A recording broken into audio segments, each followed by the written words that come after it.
بسم اللہ الرحمن الرحیم۔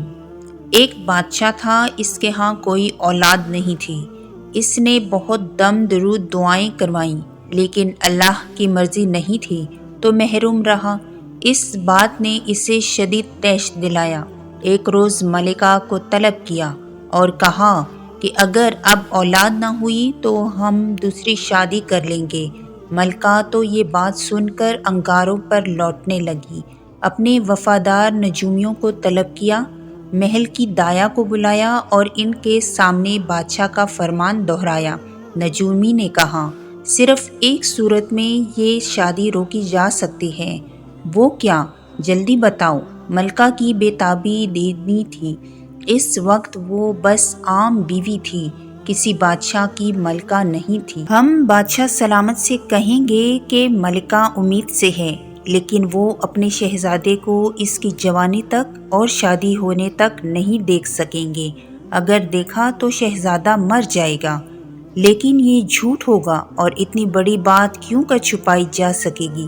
ملکہ نے کہا، 24 سال بعد اگر بادشاہ سلامت زندہ رہے تو آپ کی محبت ان کے دل میں گھر کر چکی ہوگی اور اس عمر میں دوسری شادی کا بھی خیال نہیں آئے گا۔ باقی اللہ کارساز ہیں، آپ کو بس 9 مہینے الگ رہنا ہوگا۔ آخر ملکہ رضامند ہو گئی۔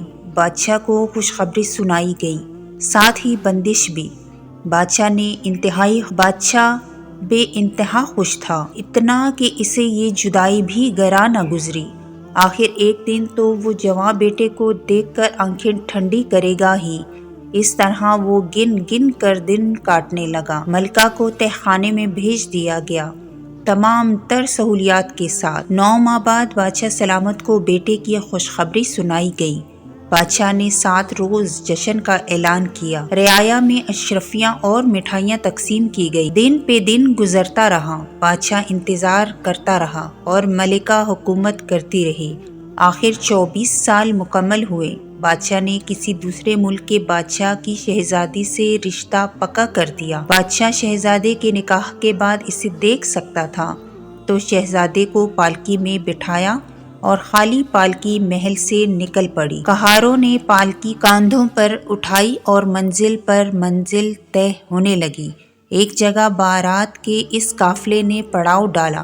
ملکہ اور دایا آپس میں باتیں کر کر کے رو رہی تھیں کہ جب پالکی کی حقیقت کھلے گی تو ان کے ساتھ جانے کیا سلوک ہوگا۔ دونوں رو رو کر اللہ سے مدد مانگنے لگی، فریاد کرنے لگی۔ اللہ کا کرنا یوں ہوا کہ جس جگہ وہ بیٹھی باتیں کر رہی تھی، ناگ اور ناگن بھی اسی درخت کی کھو میں بیٹھے ان کی باتیں سن رہے تھے۔ ناگ اور ناگن بھی اسی درخت کی کھو میں بیٹھے ان کی باتیں سن رہے تھے۔ وہ 100 سال سے تجاوز کر چکے تھے اور انسانی روپ دھار سکتے تھے۔ ناگ نے اپنی ناگن سے کہا کہ کیسی بے بس عورتیں ہیں، ہمیں ان کی مدد کرنا چاہیے اور جب خطرہ ٹل جائے تو میں واپس آ جاؤں گا۔ ناگن نے بات مان لی اور جب دوسرے ملک پہنچے، شادیانوں کی گونج میں اور پالکی کھولی گئی، اس میں سے ایک خوبرو شہزادہ برآمد ہوا۔ بادشاہ نے جیسے ہی بیٹے کی صورت دیکھی، اس سے لپٹ گیا۔ ملکہ اور دایا حیران پریشان آنسو بہاتے رب کی شکر گزار ہوئیں۔ ان کے رب نے معجزہ کر دیا تھا اور ان کی مدد کی تھی۔ دلہن ساتھ لے کر کئی منزلیں طے کرتے واپس وطن کی راہ لی۔ شہزادہ جو اب بادشاہ کا جانشین بھی تھا، اس نئی زندگی میں کھو گیا۔ خوبصورت بیوی، ماں باپ کا پیار، کبھی وہ واپسی کا سوچتا بھی تو کوئی نہ کوئی نیا مسئلہ اس کی توجہ کھینچ لیتا۔ اس طرح پورا ایک برس گزر گیا۔ امور سلطنت اب شہزادے کے ہاتھ میں تھی۔ ادھر ناگن نے اپنے وفادار شوہر کا بہت انتظار کیا۔ آخر ایک روز محل جانے کا فیصلہ کیا۔ چلتے چلتے منزل پہ پہنچی۔ محل جا کر شہزادے کی خوابگاہ ڈھونڈی۔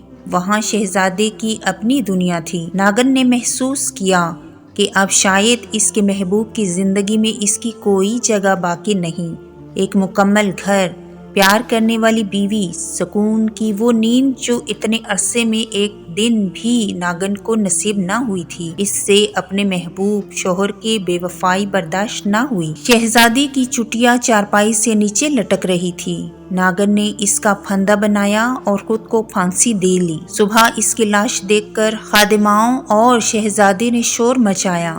جب تک شہزادہ وہاں پہنچا اس کی پیاری ناگن اپنی جان محبت کے نام پر گنوا چکی تھی۔ اسے دکھ ہوا، اپنے ہاتھوں سے دفنایا اور روتا رہا، لیکن اب اس کے پیچھے کوئی نہیں تھا۔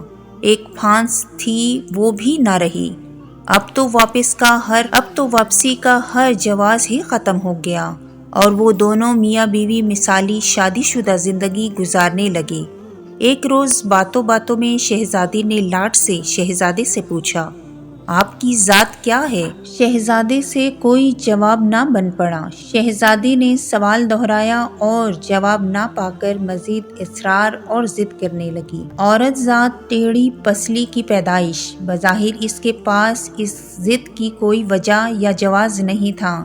اس کے پاس دنیا کی ہر نعمت موجود تھی، لیکن اس نے اس بات کی بنا پر شہزادے سے بات چیت ترک کر دی۔ شہزادے نے بتیری کوشش کی، منانے کی، آخر کہا کہ اگر تمہیں اس سوال کا جواب لینا ہے تو پھر ہمارے راستے جدا ہوں گے۔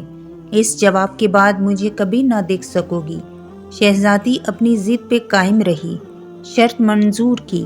شہزادے نے ایک نظر اپنی پیاری بیوی کو دیکھا، نم آنکھوں سے سلطنت دیکھی، ایک نگاہ خالق کائنات کی طرف توجہ کی، روپ بدلا اور رنگتا ہوا چل دیا۔ دیکھتے ہی دیکھتے نظروں سے اوجھل ہو گیا۔